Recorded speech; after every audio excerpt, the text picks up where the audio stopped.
Hello, admin staff. My name is Lindsay Agapay. This is my niece. Hi, my name is Manalo P. And I am 11 years old. I am here to introduce myself and kung sino po yung mga kasama ko dito sa kung sino bilisan mo po kasi wag kang kung sino po yung mga kasama ko dito sa bahay. Tatlo po kami pero sa ngayon po ay nagtatrabaho po yung partner ko at kami lang po dalawa dito kaya hindi po siya nasama. Andito po ako para magpakilala at sasabihin kung ano mga ginagawa ko sa pang-araw-araw. Ngayon ay nasa bahay na lang ako. Sa umaga po, gumigising po ako ng maaga. Yung pamangkin ko po, may ano po siya, may school, may pasok siya. Na although hindi naman morning yung pasok niya, pero kailangan namin kumain sa umaga. So, bibili ako ng ulam para sa kanya. Bababa pa ako. 4 na hagdanan po. Akyat baba po. Yun po ang ginagawa. Nakakapagod po. Kasi nasa 5th floor po kami.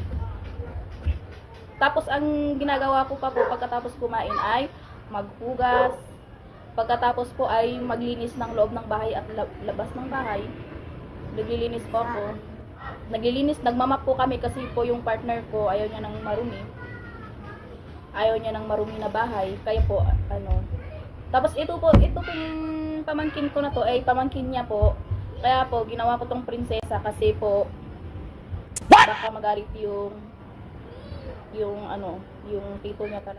Tingnan nyo guys. Kaya nga ang ganda niya, tsaka maputi siya. Tsaka po, pagkatanghali po, hinahatid ko po siya sa school. Ako po nagdadala ng bag niya. Yun lang po ang routine namin araw-araw, nagdadala.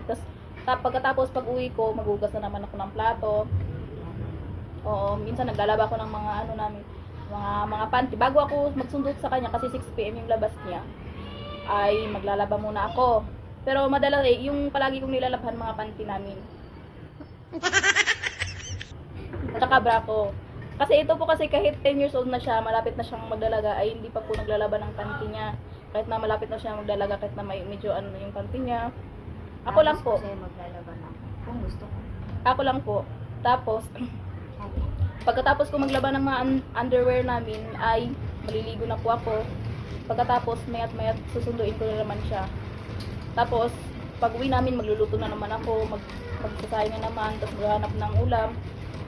Tapos, syempre, itong pamangkin ko ay ginawa kong prinsesa, ay nagsa-cellphone lang po siya buong araw. Sira naman ako nun buong araw. Dapat Seryoso na minsan. nga. Bakit minsan? Ano araw-araw? Sira naman ako dun. Nalulubat na cellphone ko eh. Nalulubat araw-araw. Oh, hindi siya araw-araw guys. Pag nalubat siya guys, charge niya ulit, tanggalin niya ulit. O mga 3 times a day siyang mag-cellphone guys sa isang araw. 3 times a day, lobat, charge, hindi pa na full, kuha agad. Tapos gamit, tapos charge ulit. Ganun 3 times a day siya. Tapos minsan, inaano ko pa na maghakbat ka.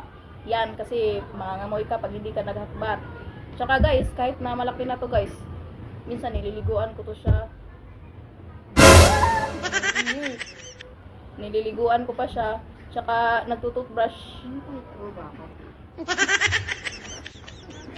Ano nga kasi ito sa akin? Tsaka nagtututbrush. Ako din minsan nagtututbrush ng ano niya. Para hardworking. Para hardworking nga. Wait lang, i-edit lang natin yan. Sabihin mo na lang ako nag-uugas lagi ng sapatos niya kasi Ay, oo pala. Oo, sige. huwag mo na isali ako. Huwag mo na isali ng ligo. Tapos sabi mo ako nag-iisa sa lababo, nagwawan. Eh, nagtututbrush. Nangipin mo. Tapos ikaw ang lagi nagsasabi mo na pagod na ako na laging sabi sa kanya na kailangan pa siya sabihin na mag-toothbrush, Ay, sige, magmasa. Ganun ba kasi? Ay, ganun pala. Marunong pa pala kasi. Ano yun? Oo, napapagod din ako kakasabi sa kanya eh. Pagsabihan mo siya isang beses na mag-toothbrush, ayaw talaga kasi na-addict na siya sa cellphone niya. Sa bagay, hindi ko siya masisisi kasi yung mga may pamilya din siya na mahilig sa ganyan, sa mga online games. O minsan, pinipilit ko siya kung nagtututbrush siya yung pin niya.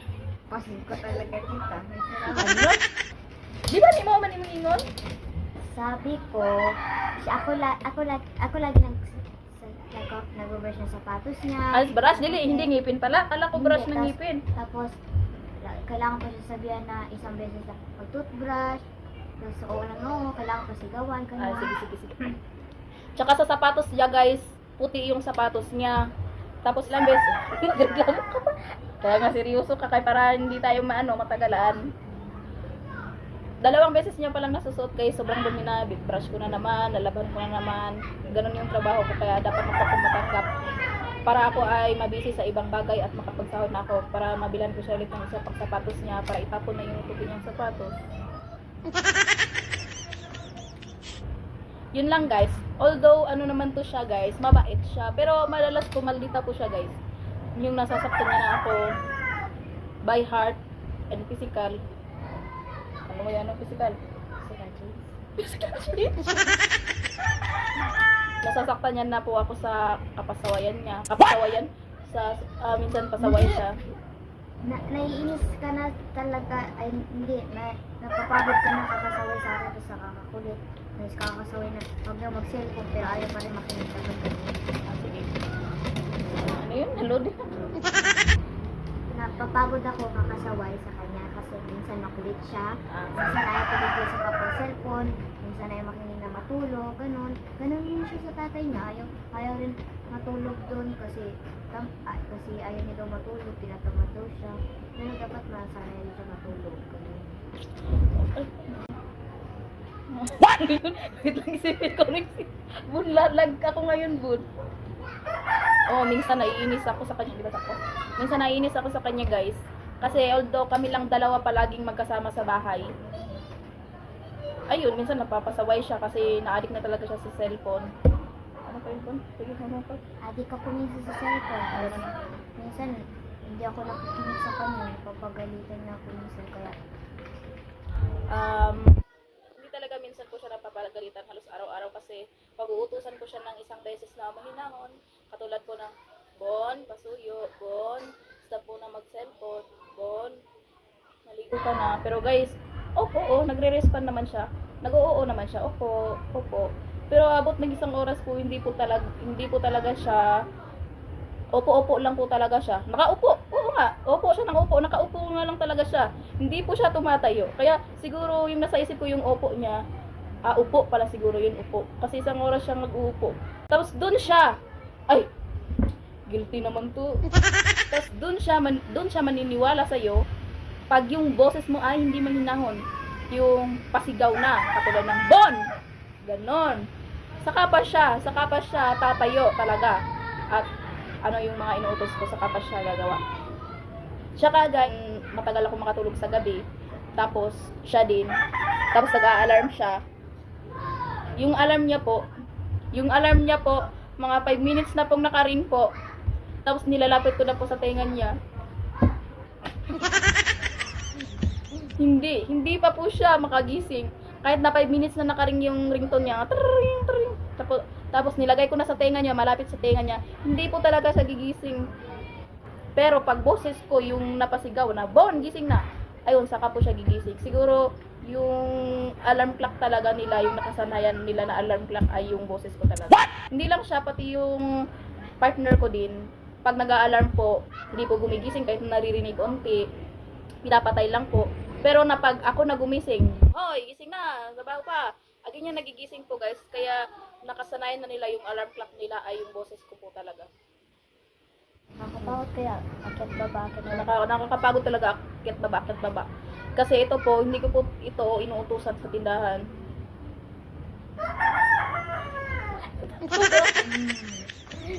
Hindi ko po siya inuutosan sa tindahan dahil po ay bata pa siya, baka makidnap siya. Ako lang po mag-isa. Hindi ko po siya inuutosan sa tindahan. Ako lang po ang bumibili sa umaga, tsaka anong mga kulang sa amin dito. Kasi po, ang trabaho niya po talaga dito ay madalas cellphone lang.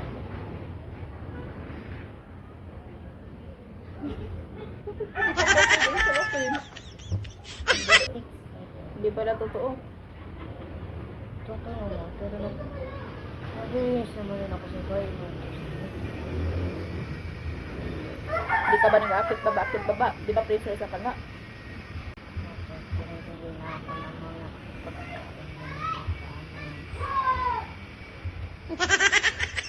Yun lang po, guys. At paglaki nito, ay magjojowa na siya. Pwede mo ba daw kasali?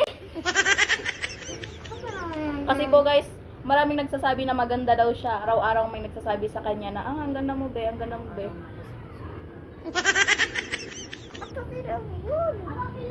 Ano may pero tayo? I need to say that. Huwag na kasi kailangan ko nabibili ng bra. Para po, makapagtulong ako sa kapatid ko. Kasi po ako yung trabaho at sa pamilya ko. At nahihirapan rin po ako sa bahay na magluto, magugas, magsay ng kanin, maglaba ng mga puti. Ang dami ng labahan. Kasi araw-araw kami Sa isang araw po guys, 2 beses po kami magbihis ka. Maligo sa umaga, sa gabi naman ay maghahabat po kami. Kaya sobrang dami ng labahan namin. Sobrang dami po, tapos ako lang po mag-isa naglalaba. Ako talaga lahat. Dito sa bahay na to, ako lahat naglilinis, nagtatrabaho. Nag-a-arrange. Tsaka sa basura ako din. Ako lang po mag-isa. Kaya nga guys, yung nauubos namin na pera guys, kaya dapat po ako matanggap makapasa. Kasi yung nauubos namin na pera araw-araw po ay 500 a day po. Kasi minsan po, hindi mo maiwasan po na yung nag-crave kami ng snack, lalo na po ito, nag-crave siya ng snack na mahal. Katulad ng drinks na mahal po, almost 50 pesos po. Tsaka donut na 22 po. Ayun po araw-araw. So, yung snack niya lang po ay minsan umaabot ng 100 pesos po. Tsaka snack po, aabot ng mga 50 po. Kaya ngayon, tapos iba pang ulam. Tapos 3 times a day kaming bibili ng ulam. Tapos minsan po, kahit sabihin ko na, mahal naman ang snack mo. Kahit sabihin ko sa kanya, mahal ang snack niya, sabihin ko na, bukas yung ulam natin, ginamos na lang. Yung ginamos kasi po, admin, ay yung yung bagoong po sa Tagalog po, o bagoong na isda. Okay lang po sa kanya, basta maka-snack po siya ng mahal po.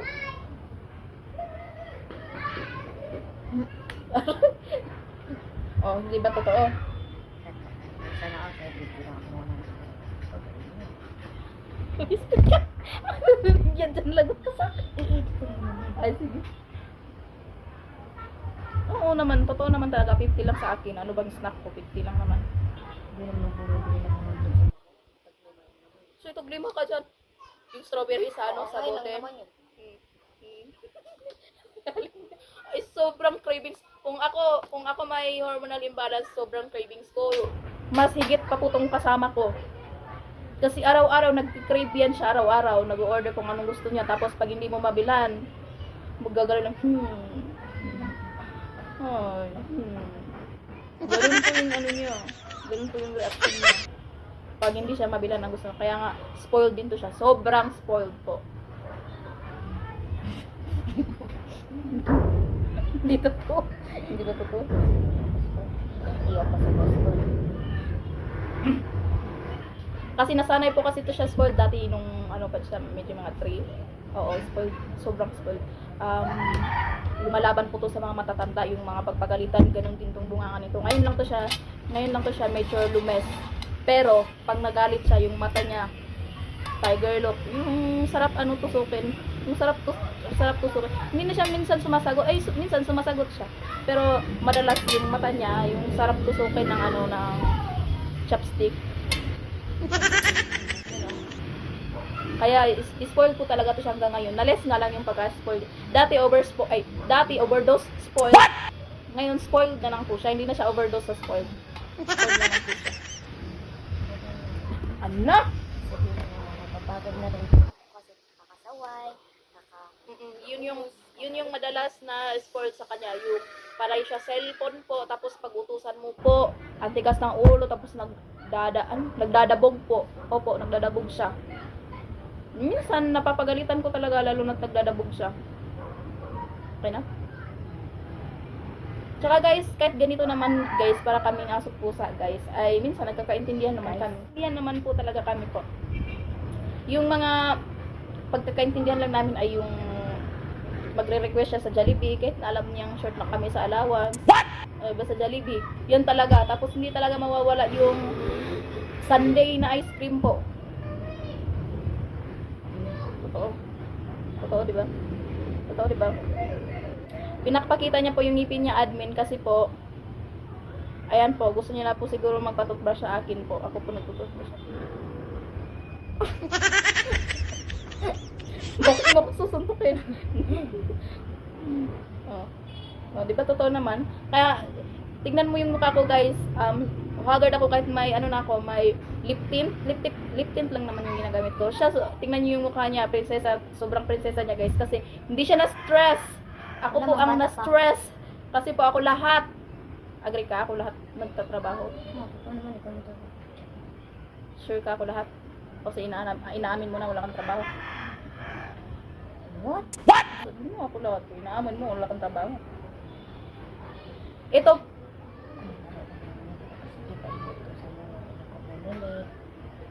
oo. Ito na. Oo, ako po lahat talaga po.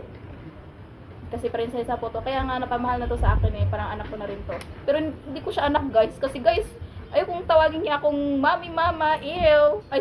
Sorry po. Ayaw kong tawagin mama, mami. Gusto ko lang po tita. Kasi hindi ko naman po siya anak kasi. Hindi ko naman po siya anak kasi.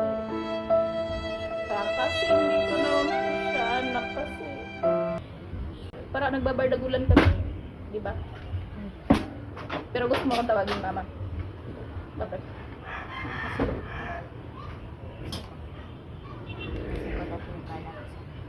Pero parang naano ako pag tawagin mama. Because I'm a girl. I'm a single tita. Single tita ba ako? Ano ka? Ay, iba pala. Ano yun? Titang ina po ako. Hindi ako titang ina. I'm a titang ina of a little girl called Mimelope Von. Yun po ang pangalan niya po. Pero parang hindi kami sanay na tawagin niya akong mama kasi. We're just the same age po. Ano ka, 10 years ko? Ano kami mag-same age kasi mas matangkad lang ako sa kanya. Kasi, mas matangkad lang yung talaga ako sa iyo. Yung paa mo lang. Ay, yung paa niya po admin ay size ay 35, 36. Sa akin po 35, 34 po. Medyo malaki na po ako. Yun lang po. Ito lang po ang daily lifestyle namin. Sana po ako ay makapasa at matanggap po sa inyong company po. That's all for today. Thank you. I hope na makapasa po ako sa sa video introduction po. That's all po. Thank you, admin. Bye.